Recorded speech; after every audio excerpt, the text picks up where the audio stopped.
స్వామి, లోకమును అనుగ్రహించడానికి గోపబాలుడవై అవతరించిన నీకు నా ప్రణామాలు. నిన్ను తెలుసుకోలేక నీ పట్ల నేను చేసిన నా అపచారాన్ని వాత్సల్యంతో మన్నించి నీ నిజరూపాన్ని చూపించావు. అయినా నిర్మల జ్ఞానానంద స్వరూపుడవైన పరమాత్ముడవు నీవు. నిన్ను నేను ఎరగగలనా స్వామి? నీవు ఇంద్రియ జ్ఞానానికి అగోచరుడవు. విశ్వమంతా నీ కుక్షిలో ఇమిడియున్నది. నేను నీ కుక్షిలో ఉన్నవాడినే గనుక నిన్నెరగలేను.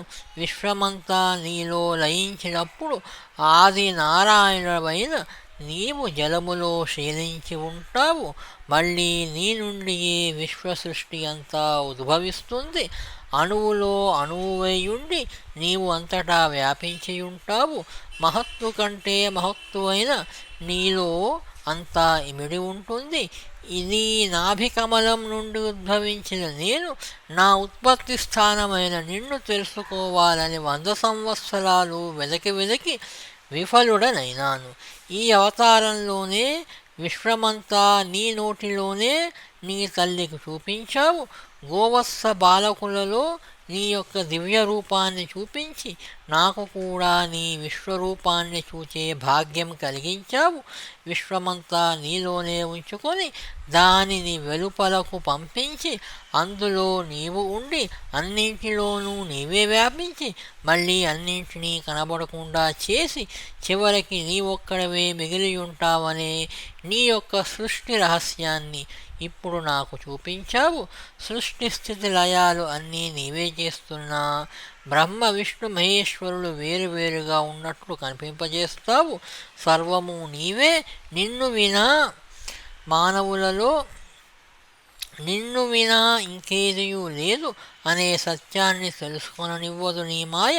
జన్మయే లేని నీవు దేవతల్లోనూ ఋషులలోనూ మానవులలోనూ జంతు జల చరాదులలోనూ జన్మిస్తూ సాధువులను రక్షిస్తూ దుష్టులను శిక్షిస్తూ ఉంటావు కదా. నీవు సకల జీవులకు ఆత్మమైన పరమాత్ముడమైన సద్గురు కృపను పొందిన జ్ఞానులు మాత్రము తెలుసుకొనగలరు.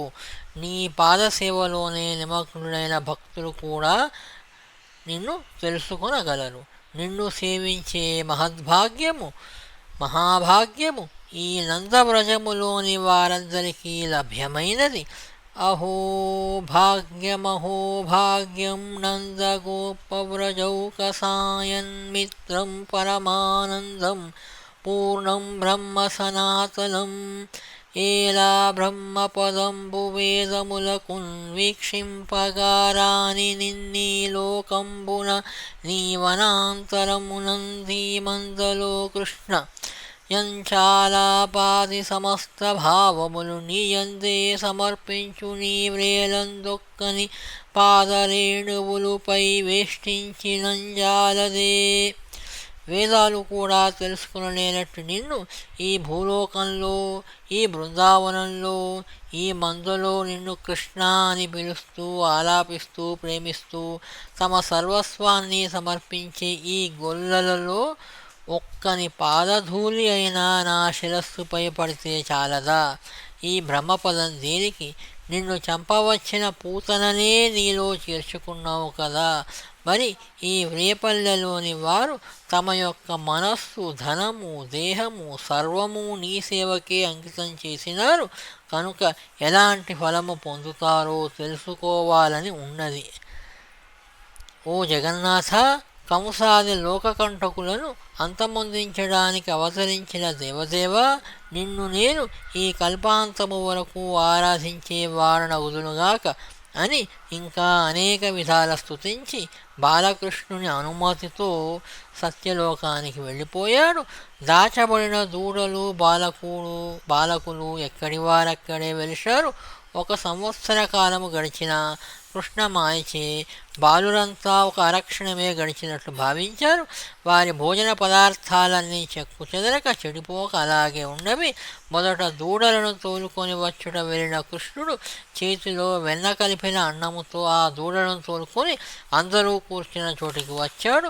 కృష్ణుని చూసి వారందరూ కృష్ణ నీ గురించే చూస్తున్నాము, ఆకలి వేస్తున్నది, అన్నము తిందాము, వేగమే వచ్చి కూర్చో అన్నారు. అందరూ కలిసి హాస్యాలాడుకుంటూ ఆనందముగా అరగించారు. ఇళ్లకు తిరిగి వెళుతూ కృష్ణుడు వారందరినీ కొండ చిల్వ చచ్చిన చోటుకి తీసుకొని వెళ్ళాడు. ఆ సర్పము తెరిచి ఉన్న నోటితోనే ఈ సంవత్సర కాలంలో బాగా ఎండిపోయి కేవలం చర్మంగానే మిగిలిపోయినది. ఇళ్లకు వెళ్ళి అజగర సర్పాన్ని కృష్ణుడు ఆవేళనే చంపినట్టు పిల్లలంతా పెద్దలతో వర్ణించి చెప్పారు. రాజా, ఈ విధంగా కృష్ణుడు తన 5వ ఏటను అఘాసురుని చంపినా 1 సంవత్సరం తర్వాతనే బృందావనవాసులకు పిల్లలు చెప్పగా తెలిసినది.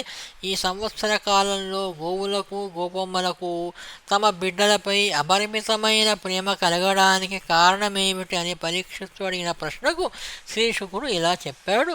రాజా, ఈ సంవత్సర కాలంలో తమ బిడ్డల రూపంలో సంచరించిన సాక్షాత్తు శ్రీకృష్ణ పరమాత్మయే కదా.